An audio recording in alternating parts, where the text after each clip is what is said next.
So this is what determination of equilibrium price and output under which competition? Perfect competition. Before studying this, you should know what is perfect competition. Perfect competition is a market where firms are price takers rather than price makers. There are a large number of buyers and sellers selling homogeneous product where there is free entry and exit, and the firms only and only earn what? Normal profits in the long run. In the long run. Short run में they can either earn abnormal profits or they can incur losses, but that is only for a short period. Again, that interaction of firms wipes out the abnormal profits and abnormal losses. So now we are going to determine कि अगर there is perfect competition, है ना, तो हम equilibrium price कैसे determine करें? कि perfect competition 10 रुपए में ये चीज को बेचेगा, ये कैसे determine होगा? ठीक है, वो इंडस्ट्री बताएगी उनको, ठीक है, और कितना बेचना है वो हम देखेंगे इस चैप्टर में कि कैसे ये डिटरमाइन किया जाता है. समझ आ रही कि नहीं आ रही बात? चलो come. Price and output determination under perfect competition. So what is it? Equilibrium under industry और price determination. Look guys, the bottom line is what? The price what the firms get under perfect competition is entirely dependent on industry. Industry जो उनको price देता है वो उनको लेना पड़ता है, but the thing is industries के पास ये प्राइस कैसे आता है ना? तो इंडस्ट्रीज के पास ये प्राइस कैसे आता है? Through the interaction of market forces of demand and supply. समझ में आ रही है कि नहीं आ रही बात? देखो क्या लिखा हुआ है. Equilibrium under perfect competition no single firm, और अंडरलाइन करना है, under perfect competition no single firm or no single consumer can influence the market price because of its negligible share in the total supply or total demand. अगर एक seller निकल जाता है किसी को कोई फर्क नहीं पड़ता, एक बायर चला गया तो भी कोई फर्क, because the share of everyone is very negligible. तुम रहो नहीं रहो उनको कोई फर्क, जैसे तुम ना रहो तो मुझे फर्क पड़ता है कि तुम छोटे थोड़े हो ना, ऐसे इनको फर्क नहीं पड़ता. ठीक है, जैसे मेरे जाने से तुमको कोई फर्क नहीं पड़ता है ना, तो वैसा यहाँ पे नहीं होता है. ठीक है, आगे आओ. However, price is determined by collective actions of all the firms in the industry. Underline करना है, price कैसे determine होता है? Collective action of all the firm in the industry through the supply curve of the industry and collective actions of, पढ़ो हुसैन, कैसे determine होता है price? ठीक है, to the collective actions of all the producers in the market, the entire supply, and the collective actions of all the consumers through industry demand curve. आगे underline, thus short run curve equilibrium price and quantity is determined by interaction of, come on, market demand and market supply curve. बताओ किसी को doubt है? पक्का? No doubt? Online students any doubt? Ma'am मैंने course join किया हूँ, तो मैं पीसीसी ज्वाइन करके वापस आऊंगा. एक मिनट. अपार्ट फ्रॉम जोशुआ किसी को कोई डाउट है? क्या तुम लोग को जगाना पड़ेगा कि तुम लोग लेटे लेटे क्लास ले रहे हो कि क्या है कि तुम्हारे काम करवाऊं, क्या करूं मैं? No ma'am, no doubt. भाग गए जोशुआ. ठीक है, आगे आ जाओ. क्या लिखा हुआ है? Leave 4-5 lines, underline again. The short run equilibrium is determined at a point where demand curve and industry supply curve intersect. Any doubt? Pakka. Next line, underline. Industry is in, look guys, where is your pencil? Are you not underlining? That guy. Yeah. We're already underlined. था क्या इस chapter में? ठीक है, market forces of demand DD curve, क्या market forces of supply SS curve, ठीक है। जहाँ पे ये दोनों मीट होते हैं उसको हम क्या बोलते हैं? उसको हम बोलते हैं इक्विलिब्रियम E। विदाउट जिस इक्विलिब्रियम पे प्राइस आता है उसको हम बोलते हैं P, इक्विलिब्रियम प्राइस, और जो क्वांटिटी आती है उसको हम बोलते हैं इक्विलिब्रियम क्वांटिटी। हुसैन समझ आ रहा है? चलो आगे आओ, अंडरलाइन करो। Industry is in equilibrium at point E where total market demand is equal to market supply. Any doubt guys? Yes. आगे और अंडरलाइन करो। इक्विलिब्रियम प्राइस क्या है? OP है या नहीं? कर्व देख लो ना। इक्विलिब्रियम प्राइस क्या है? ये OP, और इक्विलिब्रियम क्वांटिटी कितनी है? OQ। कोई डाउट? पक्का? चलो अब यहाँ देखो वापस समझ लो, एक भी मार्क्स मत गवाना इस चैप्टर में, पिछला चैप्टर एकदम। देखो अगर सपोज मेरी बात सुनो, प्राइस अगर इंक्रीज हो गया, यहाँ देखो, यहाँ प्राइस अगर इंक्रीज हो गया, P से क्या बन गया? P1, प्राइस P से P1। जब प्राइस इंक्रीज होता है तो डिमांड बढ़ती है कि सप्लाई बढ़ती है? सप्लाई। इसमें तो किसी को डाउट नहीं है, ठीक है। तो मुझे एक बात बता, देखो जो प्राइस बढ़ा तो डिमांड सिर्फ कितनी है? यहाँ तक है या नहीं? लेकिन सप्लाई कितनी है मैम? यहाँ तक। तो जब भी प्राइस बढ़ेगा तो कौन सी सिचुएशन क्रिएट हो जाती है? Excess supply. अब बताओ यहाँ पे किसी को डाउट है क्या? नहीं, ठीक है। अब प्राइस कम हो गया, P0 हो गया प्राइस, तो क्या प्राइस क्या हो गया? अच्छा P2 लिया है, ठीक है। प्राइस क्या हो गया? मान लो P, अगर P2 प्राइस है, P2 क्या है? प्राइस। तो डिमांड बढ़ेगी कि सप्लाई बढ़ेगी? डिमांड बढ़ेगी। सप्लाई कितनी है? सिर्फ इतनी है। मैं क्यों बेचूंगा भाई कम प्राइस पे? बेचूंगा क्या? मैं कम प्राइस पे नहीं बेचूंगा। तो ये हो गया कितना इसका? सप्लाई यहाँ पे। लेकिन डिमांड कितनी है? यहाँ तक है या नहीं है? हुसैन समझ आ रहा है कि नहीं? तो ये वाली सिचुएशन को हम क्या बोलते हैं? क्या एक्सेस डिमांड में इक्विलिब्रियम स्ट्रक हो रहा है? नहीं। क्या एक्सेस सप्लाई में हो रहा है? नहीं। तो इक्विलिब्रियम कहाँ आएगा? जब डिमांड और सप्लाई का इंटरसेक्ट करेंगे। वो ये बताना चाह रहा है आपको कि एक्सेस डिमांड और एक्सेस सप्लाई में इक्विलिब्रियम नहीं आता है। कोई डाउट है? आगे आओ, अंडरलाइन करो, बहुत ही इंपॉर्टेंट। इफ प्राइस इज, जल्दी जल्दी खोलो, पेज नंबर बताओ, उसको कहाँ है वो बताओ रुद्र फटाफट। 201। चलो आपके राइट हैंड साइड का paragraph, last 4th 5th line. If price is above OP, अगर प्राइस किससे ऊपर है? क्या प्राइस है? अगर P1, there is what? Excess supply which pulls down the price. On the other hand, if price is below OP, which is OP2, there is excess demand. As a result, price would rise. At equilibrium, put underline, at equilibrium E, there is neither excess supply nor excess demand, and therefore the price has neither tendency to rise or to fall. अभी तक जो भी हमने बात करी वो industry के बारे में बात करी है कि फर्म के बारे में बात करी है? पूरा का पूरा इंडस्ट्री के बारे में बात हुआ है, ठीक है। अब हम किसके बारे में बात करेंगे? फर्म्स, ठीक है।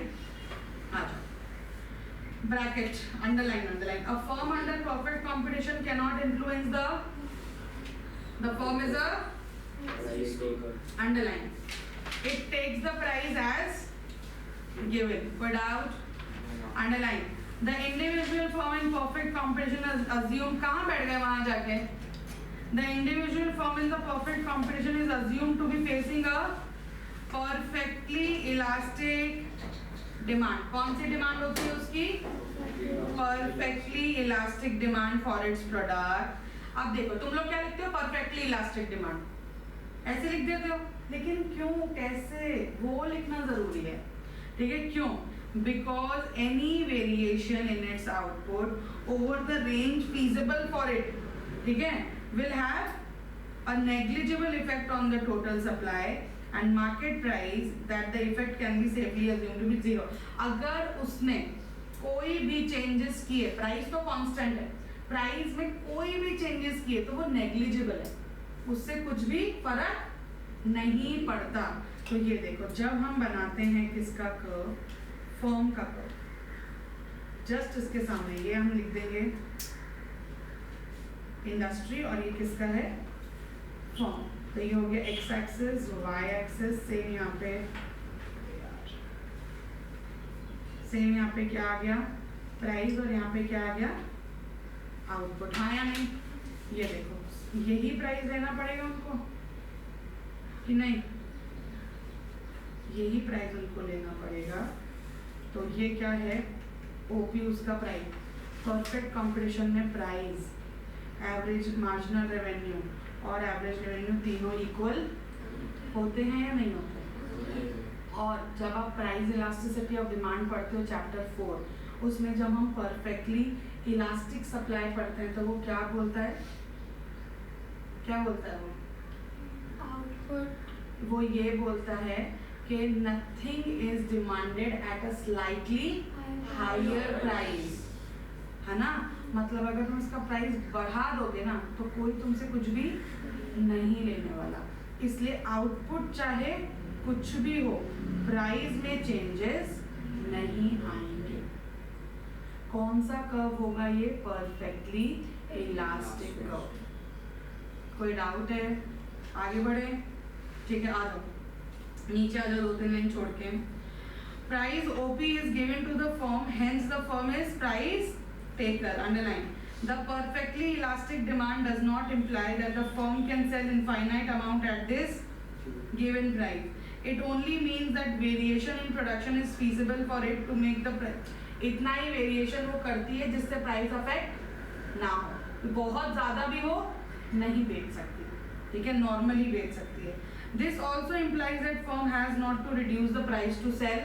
ना ही प्राइस, देखो प्राइस बढ़ाओगे तो कोई लेगा नहीं, और प्राइस कम भी आपको करने की जरूरत नहीं, क्यों करोगे तुम? प्राइस जो मिला है उस पर ही करना पड़ेगा तुमको। आगे आ जाओ। 10 underline, a price taker firm always sells at the market price. It follows that firm's MR will be equal to AR at the level of market price and at every level of output, and the two would coincide at the same straight line।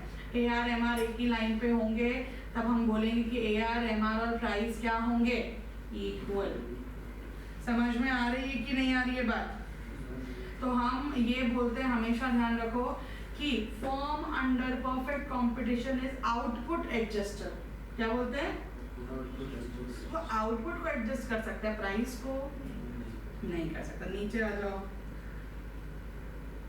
Underline करो last second line. The firm is output adjuster under perfect competition because it has to take the price as it is given by the industry। कोई doubt है?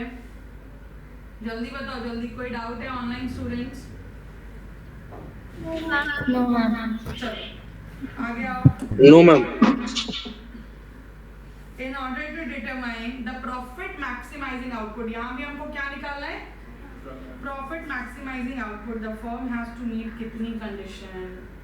2 condition. अगर आपको output क्या करना है? Maximise, तो कितनी कंडीशंस आपको ध्यान में रखनी पड़ेगी? 2 कंडीशन। समझ आ रही है कि नहीं आ रही? हुसैन, प्राइस का एक और नाम क्या है? प्राइस को और क्या बोलते हैं? What is the other name for price?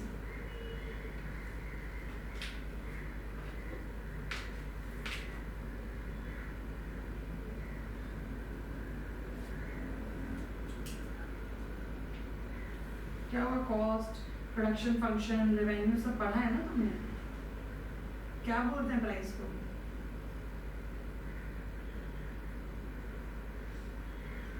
जब मैंने रेवेन्यू पढ़ाया था तो तुम थे कि नहीं थे? क्या प्राइस का रिक्वायरमेंट क्या है?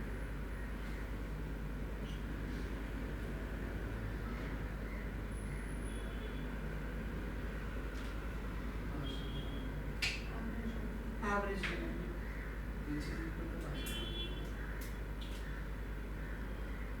अब परफेक्ट कंपटीशन नहीं हुआ तो फिर वो क्या? AR ही होता है, MR नहीं होता। पढ़ा तो है रेवेन्यू में कि प्राइस और एवरेज रेवेन्यू सेम होता है। चलो आ जाओ आगे। कितनी कंडीशन सेटिस्फाई करनी पड़ती है? 2। चलो number 1 condition. First condition for short run, first condition for equilibrium of the firm in the short run is that underline. It must ensure that, क्या लिखा है? It must ensure that SMC का full form क्या है Hussain? Short run marginal cost should be equal to what? Should be equal to marginal revenue. Come on guys, come on. First condition क्या बोलती है? First condition बोलती है short run marginal cost should be equal to what? Marginal revenue. ठीक है, और and SMC curve cuts MR curve from below. उसी condition में क्या है? And SMC curve cuts MR curve from below. ठीक है, आगे। Since for the perfectly competitive firm MR, AR और प्राइस क्या होते हैं? Equal. It follows that this condition, हम एक और तरीके से लिख सकते हैं। लो किया, हम ये भी लिख सकते हैं कि प्राइस जो है आपके, वो आपके शॉर्ट रन मार्जिनल कॉस्ट के क्या होने चाहिए? इक्वल। जो भी प्राइस आप चार्ज कर रहे हो उससे आपका एडिशनल कॉस्ट रिकवर होना चाहिए। याद कर लो फर्स्ट कंडीशन, बाद में करेंगे, ये करेंगे, वो करेंगे, कुछ ना हो पाएगा फिर। ठीक है, तो पहला कंडीशन है क्या? कि आपका एसएमसी एमआर से क्या होना चाहिए? इक्वल। और आपका मार्जिनल कॉस्ट कर्व कहाँ से कट होना चाहिए? एमआर के नीचे से ऊपर जाना चाहिए। समझ में आ रही है बात? देखो, MR is equals to AR and AR is equals to price. तो हम ये भी लिख सकते हैं कि SMC is equal to what? Price.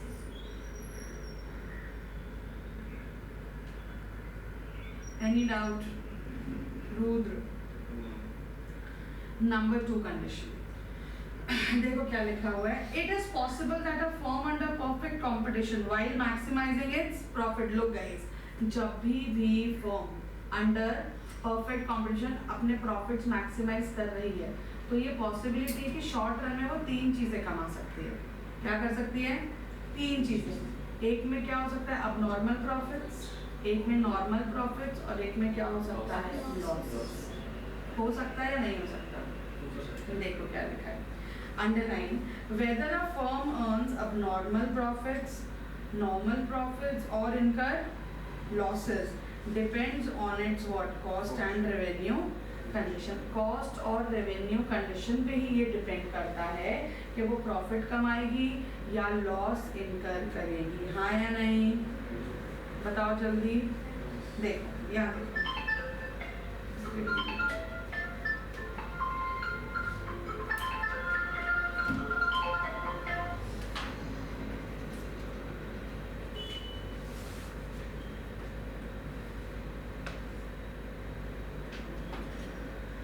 तो देखो क्या बोल रहे हैं वो कि आपका average revenue, look here, average revenue मतलब प्राइस, या तो ज्यादा हो सकता है किससे? कॉस्ट से। शॉर्ट रन एवरेज कॉस्ट से या तो ज्यादा हो सकता है या तो इक्वल हो सकता है या फिर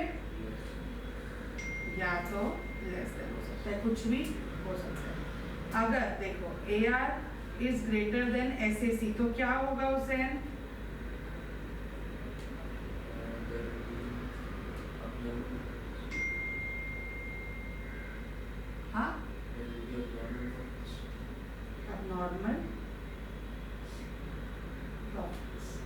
आगे If it's equal, then normal to one side. If it's less than loss. is this is there, then it is what?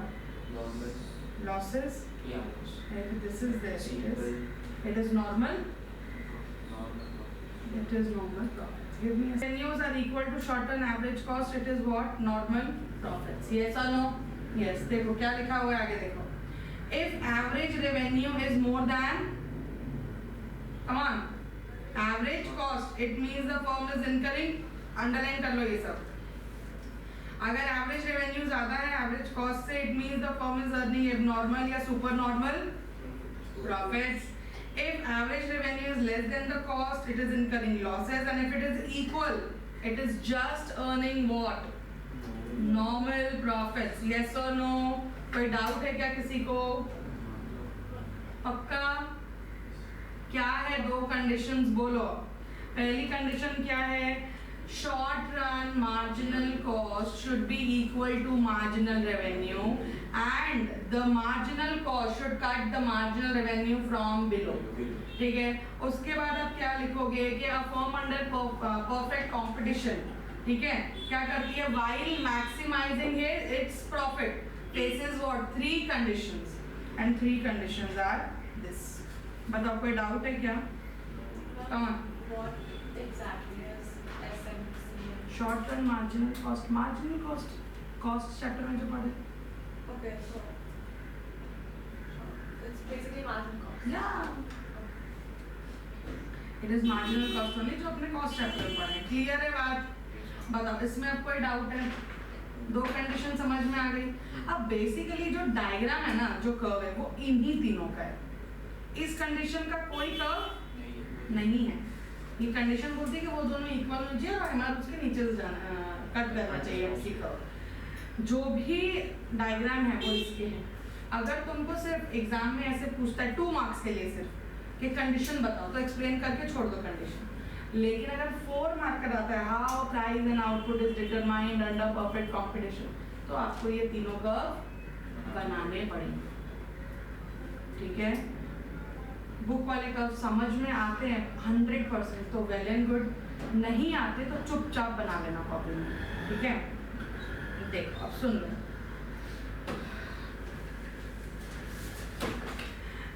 These 3 possible alternative equilibrium positions corresponding to second equilibrium condition हमने लिखी हुई है figure 2 that SMC curve intersects. देखो figure 2 की first condition लेते हैं. first condition क्या लेते हैं अपन बताओ? सुपर नॉर्मल प्रॉफिट्स लेते हैं. सुपर नॉर्मल प्रॉफिट्स में क्या होता है? हाँ मतलब क्या होता है? That means average revenue is more than short run average cost. यही होता है कि नहीं होता? होता है. ठीक है. तो क्या है ये कर्व? तो है ही x एक्सिस y एक्सिस, उसके बाद क्या आता है यहाँ पे? आउटपुट, और फिर क्या आता है? प्राइस. ठीक है. मेरे को एक बात बताओ हुसैन कि क्या शेप होता है एवरेज रेवेन्यू का under perfect competition? How you make average revenue curve under perfect competition?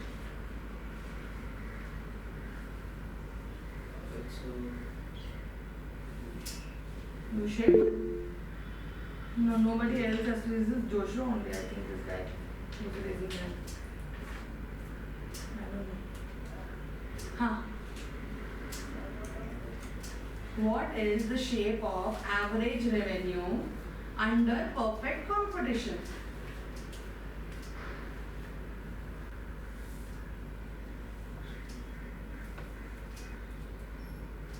You're supposed to say something, anything.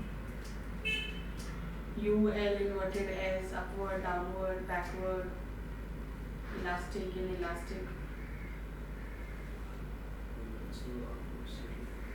Upward sloping straight line. Upward sloping straight line जो होती है वो क्या सिग्निफाई करती है? कोई भी कर्व जो upward sloping होता है तो क्या सिग्निफाई करता है? Profit. But I'm asking that कि एवरेज रेवेन्यू कर्व कैसा बनता है। एवरेज रेवेन्यू का एक और नाम क्या है?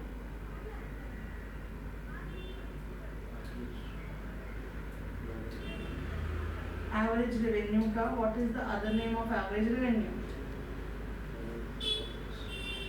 Not normal profit. थोड़ी देर पहले ही तो बात हुई है, थोड़ी देर पहले ही तो बताया।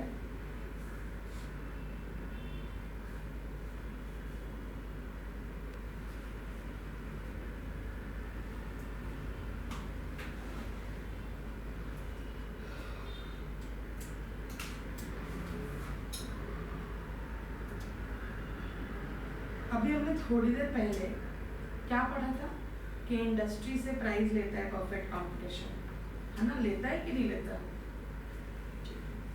तो एवरेज रेवेन्यू का दूसरा नाम क्या है?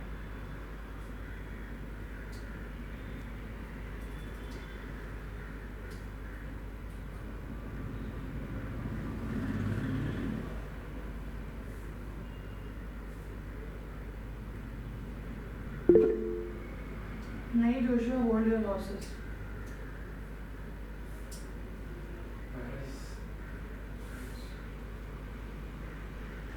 एवरेज रेवेन्यू मतलब प्राइस नहीं होता। थोड़ी देर पहले मैंने तुमको क्या पूछा था कि प्राइस का दूसरा नाम क्या है? पूछा था ना, what is the other name for price? पूछा था या नहीं? तो क्या बोला था? एवरेज रेवेन्यू, समझाया था। तो एवरेज रेवेन्यू का दूसरा नाम क्या होता है फिर? तो फिर कौन सा कैसा कर्व बनेगा इसमें? अब एवरेज रेवेन्यू मतलब प्राइस होता है, कर्व कैसा बनेगा?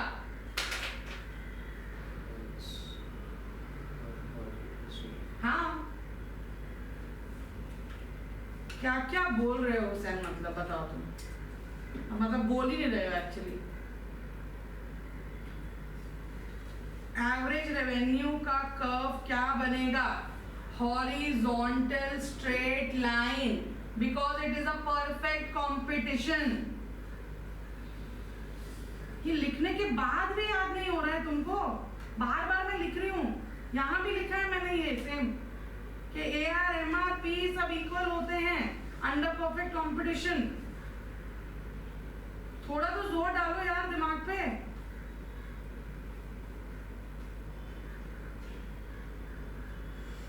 एनीवेज, अब एवरेज कॉस्ट है ये, ठीक है? कॉस्ट का अब मुझे तुम ये बताओ कि एवरेज कॉस्ट का क्या शेप होता है? What is the shape of average cost?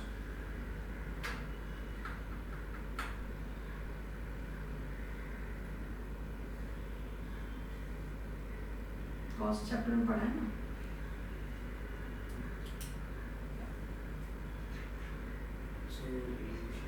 Yes, it is a U-shaped curve. Average cost is what? U-shaped curve. चलो, तो हम सुन लो, वापस से समझ लो क्या है first condition, sorry second condition का फर्स्ट पार्ट क्या बोलता है कि average revenue is more than average cost. तो ये एवरेज रेवेन्यू तो स्ट्रेट लाइन होने वाली है। एवरेज कॉस्ट क्या होता है? U-shaped होता है या नहीं? तो ये U-shaped। ये क्या हो गया आपका? बताओ, इसमें कोई डाउट है? हाँ, ये देखो, यहाँ देखो एक बार, ये इसका मिनिमम पॉइंट है। ये कौन सा पॉइंट है इसका? हुसैन, एवरेज कॉस्ट के मिनिमम पॉइंट से कौन सा कर्व उसको कट करता है?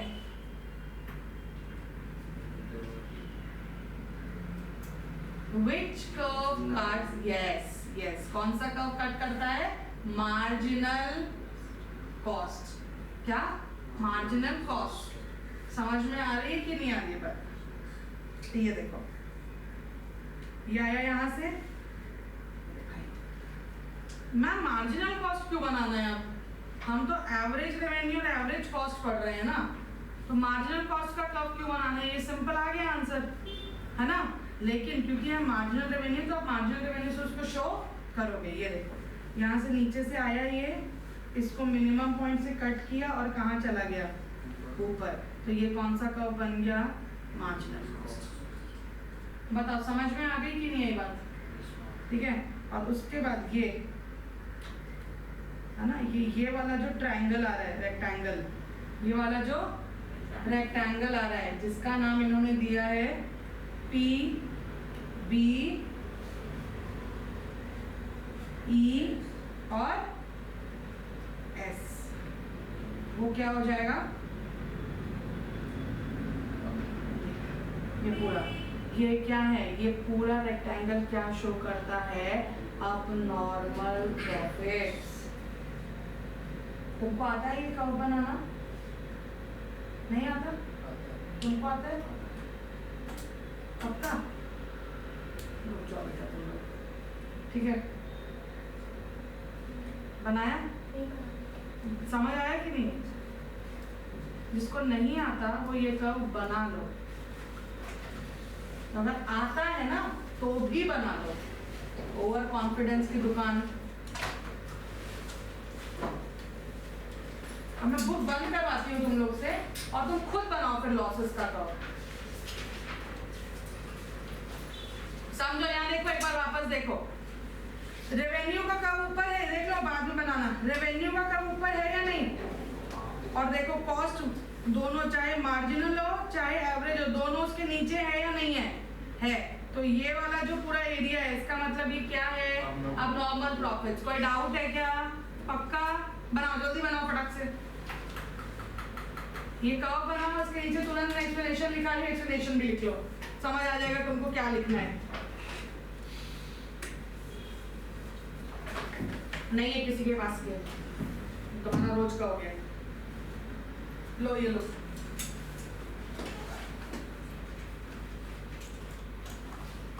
quick, real quick, come on, fast.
Done making?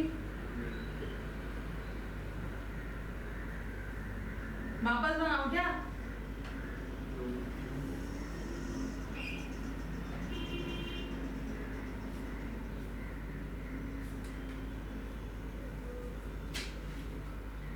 तुम दोनों को क्या जरूरत है बोर्ड देखने की? क्यों नहीं, तुम लोग खुद ही बना लो ना। तू तो पूरा एक एक लाइन में नाप के बना रहा है बोर्ड से क्रिश, जितना लंबा मैंने किया उतना ही कर रहा है बराबर।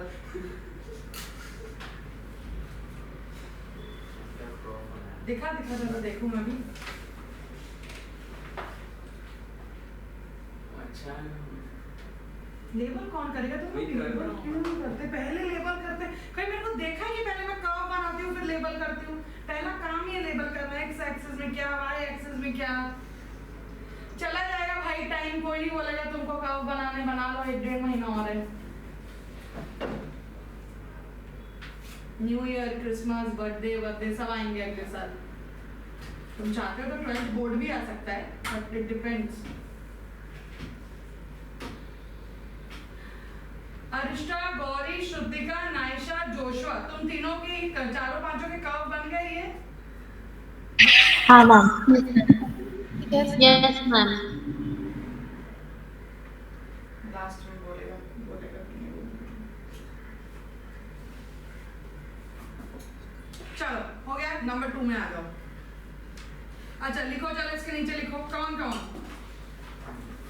हरी अप लिखो, SAC curve lies below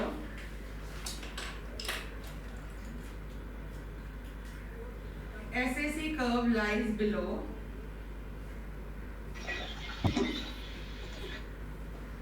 SAC curve lies below. Price is equals to AR is equals to MR line at the equilibrium. At the equilibrium.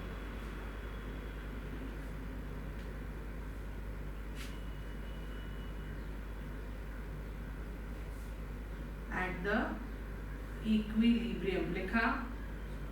And the firm earns supernormal profits. And the firm earns supernormal profits.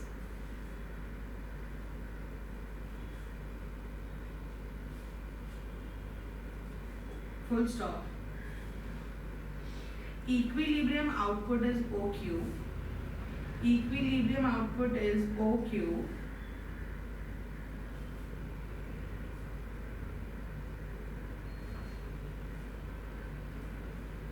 And at this output, and at this output,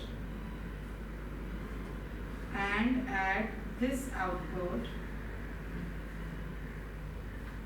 and at this output, total supernormal profit is, and at this output, total supernormal profit is the shaded area. Total supernormal profit is the shaded area. Shaded area ESBP. Shaded area ESBP. ESBP. Done? Hello? Who's this? Not interested. चलो लिख लिया. कोई doubt है इसमें किसी को? चलो number 2 में आ जाओ फटाक से. नंबर 2 वाला क्या बोलता है? क्या शो करेगा वो? Normal profit. सुनो मेरी बात. नॉर्मल प्रॉफिट में कॉस्ट और रेवेन्यू इक्वल होते हैं क्या नहीं होते हैं? होते हैं. कर्व बनाएंगे हम. X axis, Y axis, rise and output. Same वही line. P is equals to AR is equals to MR. हाँ या नहीं? क्या? एवरेज कॉस्ट जो है इसको टच करते हुए कहाँ जाएंगे? ऊपर.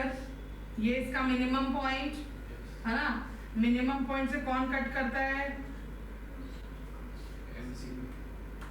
MC curve. क्लियर है बात? बोलो जल्दी. ये इक्विलिब्रियम E है ना? इक्वल दिख रहे हैं दोनों. नॉर्मल प्रॉफिट अर्न कर रही है. हुसैन समझ में आ रहा है या नहीं आ रहा है? बनाओ फिर. Come on hurry up guys, hurry up. Quick. बहुत इजी है, बहुत इजी. इसलिए बोला था कॉस्ट अच्छे से पढ़ो, काम आएगा.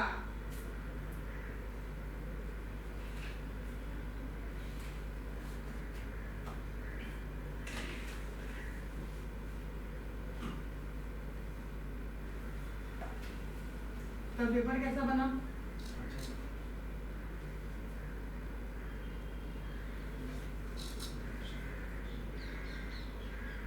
नहीं बना? मेरा वाला इसका वाला मैंने ओलिगोपोली वाला सब किया है. फॉर्म्स ऑफ मार्केट वाला कमजोर है. हाँ. मेरा नेशनल इनकम पूरा अच्छे से इसने बहुत 1700 आंसर है दोनों. अच्छे से किया. तुमने क्या सोचा? 4 नंबर नीचे तुमको? नहीं वो करेंगे रिवीजन करेंगे. Don't worry. चलो डन. चलो आ जाओ. लिखो. Come on fast. लिखो हियर. लिखो here. PR is equals to AR is equals to MR line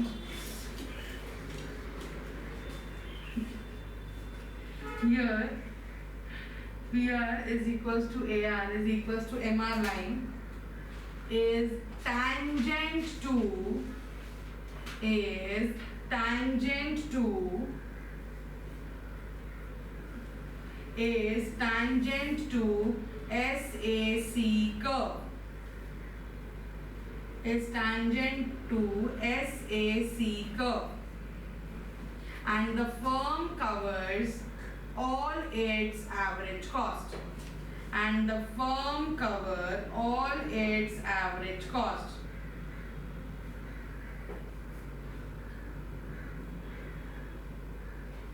Which includes normal profits.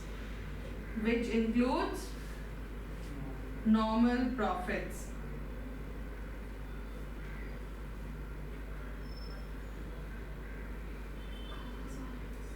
Covers Average cost, which includes normal profits, full stop.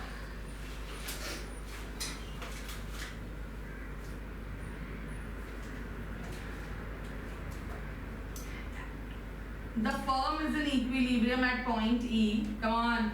The firm is in equilibrium at point E. The firm is in equilibrium at point E.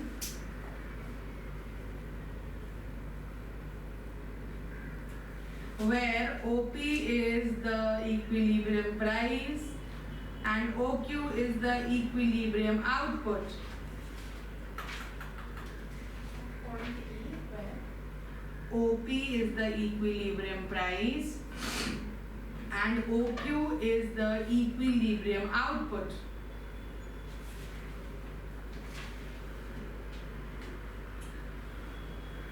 Full stop. At point E,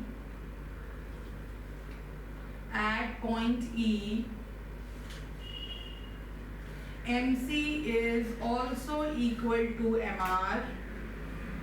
At point E, MC is also equal to MR. Yes or no?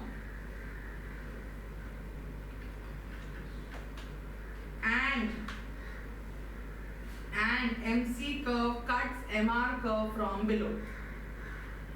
And MC curve cuts MR curve from below.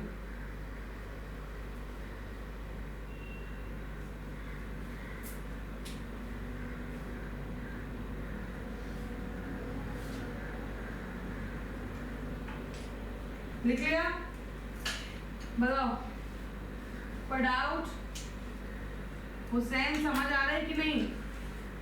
दोबारा पढ़ना पड़ेगा इनको तब याद होंगे ये। चलो third में आ जाओ। अब क्या बनाएंगे हम? अब हम बनाएंगे लॉसेस। ये वाला कर्व तो एज इट इज ही रहने वाला है।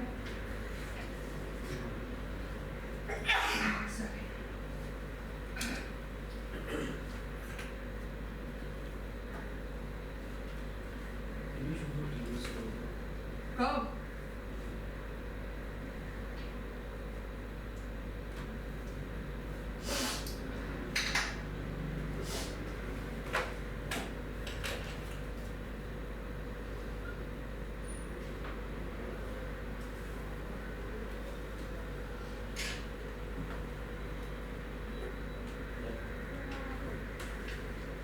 ये हो गया लाइन इसका।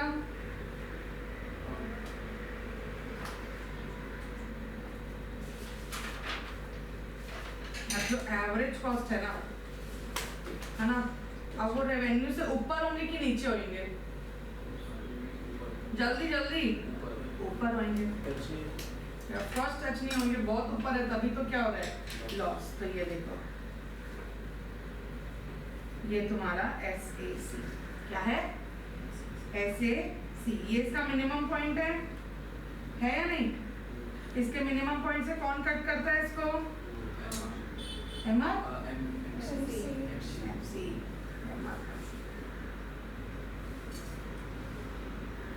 SMC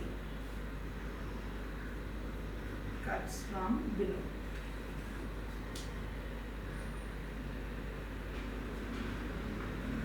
तो ये इतना तुम्हारा क्या हो गया,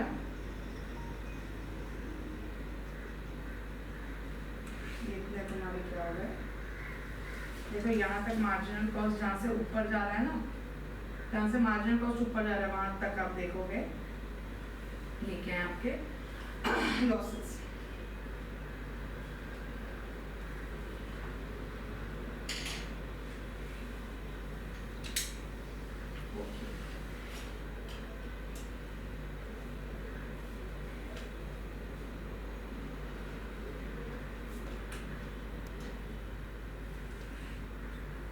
Again, SEEP। मैम इसमें एक और कर्व दिया है, एबीसी का कर्व भी दिया है, हमको नहीं बनाना, इतना ही बनाना।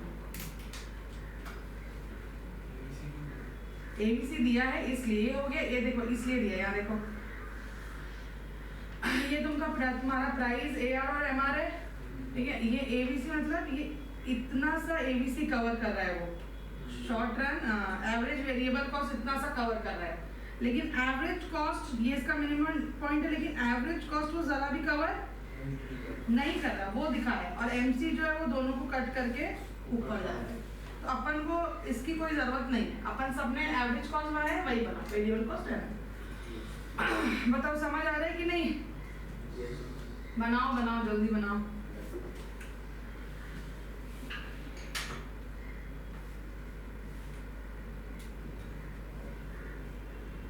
Done? Come on, write it down.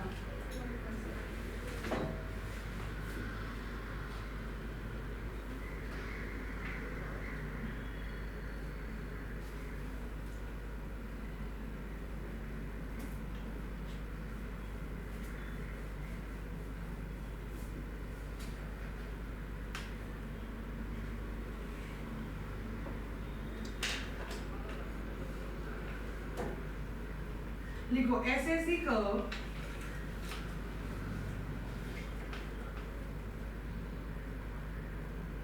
SAC curve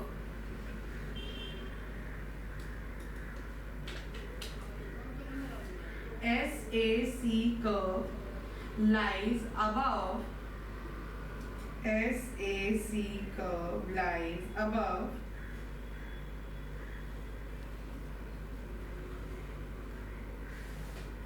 SAC curve lies above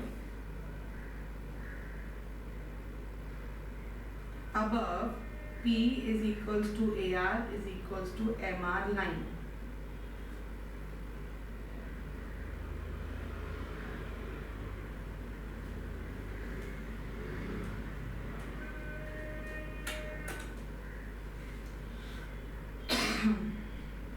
लिखा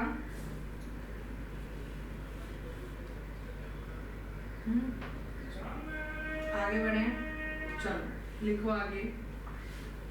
And the firm is incurring losses. And the firm is incurring losses.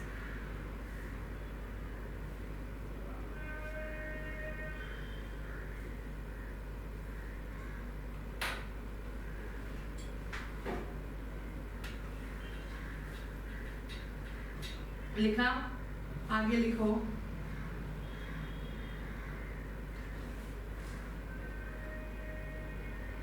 The losses will be equal to the shaded area.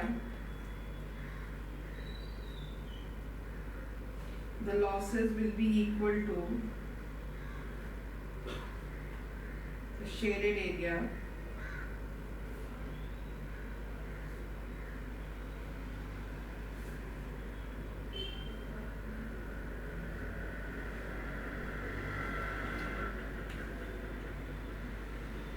BSEP. BSEP.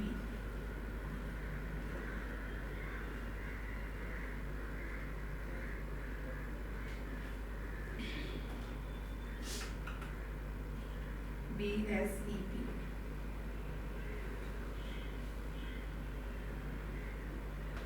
Done, बढ़े आगे। कोई doubt है? खत्म हो गया। Done. What is D is just a point B. Yeah, इतना loss हो रहा है ना ये इनका पूरा। B नीचे आना चाहिए या वैसे भी हो सकता है, उसमें क्या है? हाँ नहीं सॉरी, वैसे होना चाहिए जैसे तुम लोग बोल रहे हो सर। P नीचे होना चाहिए, B ऊपर होना चाहिए, जो प्राइस डिनोट करते हैं। You're right with this.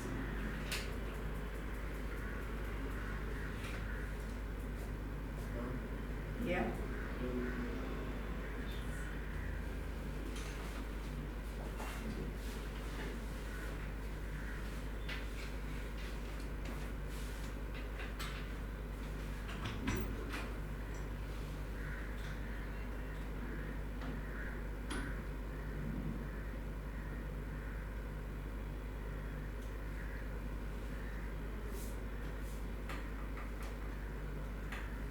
Done. बढ़े आगे। चल ये सब किसका हो गया बंद करो फोन। चलो अब हम आएंगे किसमें, supply curve of the firm में। कभी कभी लोग इसको बहुत हल्के में ले लेते हैं, फिर आईएससी दे देता है इसको एग्जाम में, जबकि ये बहुत ज्यादा इजी और क्या है, स्कोरिंग, बहुत स्कोरिंग है।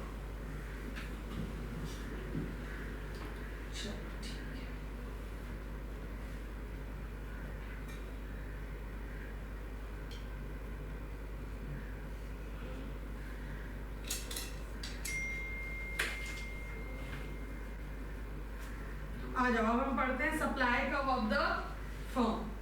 चलो अब मुझे एक बात बताओ कि जब हम सप्लाई की बात करते हैं तो a producer is willing to sell more and more at a high price, या यस और नो? यस। चलो आ जाओ देखते हैं क्या लिखा हुआ है, come on. The supply curve of a firm shows what various quantity of a commodity a firm is willing to supply at different prices. Underline the quantity which a firm is willing to supply at a particular price is determined by the equality between SMC and MR. जहाँ पे marginal cost और marginal revenue equal होगा उतना ही मैं supply करूँगा, ठीक है? By finding out equilibrium output at different prices and by joining different equilibrium point हमको सप्लाई कर्व मिलता है।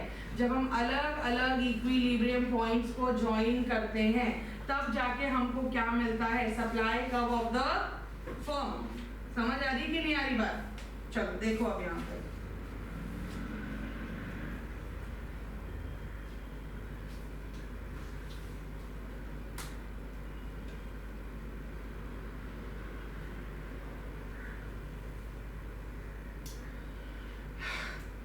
ये देखो, average revenue is equal to marginal revenue, ठीक है? ये है प्राइस P0। अगर प्राइस P1 हुआ तो ये हो जाएगा average revenue 1 is equal to marginal revenue is equal to marginal revenue 1, ठीक है? उसके बाद अगर प्राइस क्या हो गया P2 तो ये हो गया average revenue 2 is equal to average revenue 2,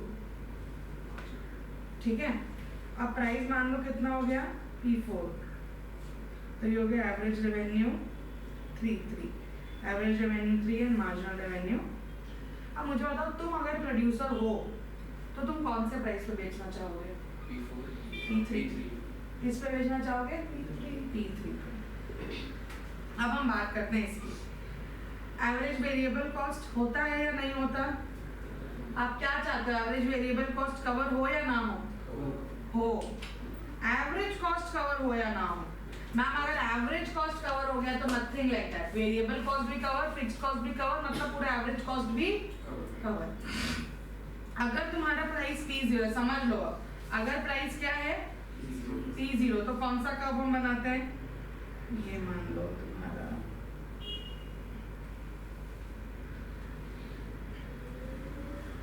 average variable cost कौन सा है? ठीक है, ये तुम्हारा एवरेज वेरिएबल कॉस्ट कर्व है। यहाँ पे टैंजेंट ड्रॉ हो रहा है कि नहीं? तो ये इक्विलिब्रियम क्या हो जाएगा यहाँ पे E0। इक्विलिब्रियम कितना? E0। अब मान लो अब तुमको यहाँ पे इस पॉइंट पे अगर तुम प्राइस P0 रखते हो तो तुम्हारा सिर्फ क्या कवर हो रहा है? सिर्फ क्या कवर हो रहा है? Average variable cost. तो क्या तुम P0 से ऊपर जाओगे या नहीं जाओगे? चलो क्लियर। तो मैं चाहता हूँ कि यार अब मैं प्राइस थोड़ा सा क्या करूँ, इंक्रीज करूँ, ताकि मेरा एवरेज वेरिएबल कॉस्ट भी तो कवर हो गया, एवरेज कॉस्ट भी क्या हो सके, कवर हो सके। ठीक है, तो तुमने क्या सोचा, प्राइस बढ़ा दिया जाए। तुमने क्या किया, ये हो गया एवरेज कॉस्ट, ये इसका मिनिमम पॉइंट है। बताओ जल्दी बताओ। अब मुझे बताओ जब प्राइस P1 है तो मैम मेरा एवरेज वेरिएबल कॉस्ट तो कवर हो रहा है, एवरेज कॉस्ट भी मेरा क्या हो रहा है, कवर। लेकिन ऐसा कोई खास प्रॉफिट नहीं हो रहा। तो क्या मैं प्राइस बढ़ाऊंगा, ये हो गया मेरा इक्विलिब्रियम E1। क्या मैं प्राइस बढ़ाऊंगा? ऑफ कोर्स बढ़ाऊंगा, है ना। अब मुझे एक बात बताओ, मार्जिनल कॉस्ट जो है वो एवरेज वेरिएबल कॉस्ट और एवरेज कॉस्ट को मिनिमम पॉइंट से कट करेगा या नहीं करेगा? करेगा ही करेगा। तो ये गया आपका SMC, मार्जिनल कॉस्ट। और यहाँ पे marginal cost marginal revenue equal है या नहीं? जल्दी बताओ। इक्विलिब्रियम E2 यहाँ वापस से इक्वल है या नहीं? है इक्वल। कौन से प्राइस पे करना चाहोगे? मैम मैं तो 3 पे करना चाहूंगा, बहुत प्रॉफिट है वहां तो, है या नहीं? या 2 पे भी कर सकते हैं। क्लियर है या नहीं? ठीक है, ये बना दिया तुमने। जब तुमने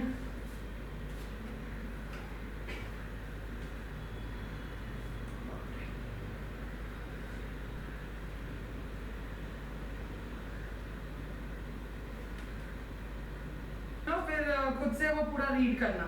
अब देखो यहाँ पे ये सब जो E0 ये वाला जब मैं ज्वाइन करती हूँ ये पूरा पैनल, तो ये मेरा सप्लाई का बात है E0, E1, E2 और E3।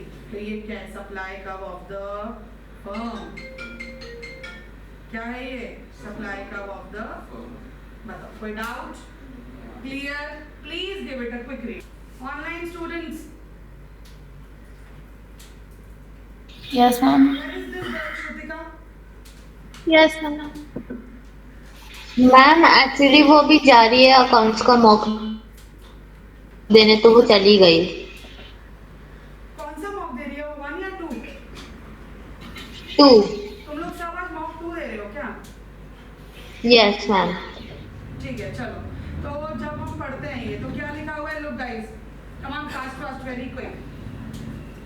तो क्या लिखा हुआ है कि अगर इक्विलिब्रियम प्राइस कितना है P0, then the firm is only and only able to cover what? Average variable cost. The firm is not able to cover its fixed cost and of course average cost भी cover नहीं होंगे क्योंकि उसमें वो included होते हैं। समझ में आ रही कि नहीं आ रही बात? तो वहाँ पे प्रोड्यूस करने का कोई सेंस नहीं बनता। तो वो कौन सा पॉइंट हम मानेंगे? E0 को हम कौन सा पॉइंट मानेंगे? Shut down point. अगर प्राइस रेज करके वो क्या करता है? P1 करता है। P1 करता है तो क्या होता है? कौन सी सिचुएशन आती है जहाँ पे मार्जिनल कॉस्ट और मार्जिनल रेवेन्यू क्या है? इक्वल है। एवरेज रेवेन्यू और एवरेज कॉस्ट भी क्या है? इक्वल है या नहीं? ये देखो यहाँ पे जब आप प्रोड्यूस करते हो तो क्वांटिटी है आपकी Q0, Q1, Q2 and Q3। ठीक है, अगर प्राइस राइज होता है और क्या बन जाता है? P1 बन जाता है। अब आप अपने एवरेज कॉस्ट भी क्या कर पाते हो? कवर कर पाते हो। तो इस पॉइंट को हम बोलते हैं ब्रेक इवन पॉइंट। और अगर प्राइस राइज होके P1 या P2 हो जाता है, मतलब आप अपने पूरे कॉस्ट क्या कर पा रहे हो? रिकवर कर पा रहे हो। तो Q2 level of output, Q3 level of output corresponding to price P2 and P1, है ना। आप क्या अर्न कर रहे हो? अब नॉर्मल प्रॉफिट्स अर्न कर रहे हो कि नहीं? अब नॉर्मल प्रॉफिट्स अर्न, क्योंकि कॉस्ट तो बहुत नीचे ही कवर हो चुके हैं तुम्हारे। बताओ समझ में आ रहा है कि नहीं? और जब ये सारे इक्विलिब्रियम पॉइंट्स को आप ज्वाइन करते हो then you get what? Firm का सप्लाई कर्व। क्या हुसैन, समझ आ रहा है कि नहीं? क्लियर है बात? तो ये खत्म होता है आपका चैप्टर 11। ठीक है, कोई डाउट है?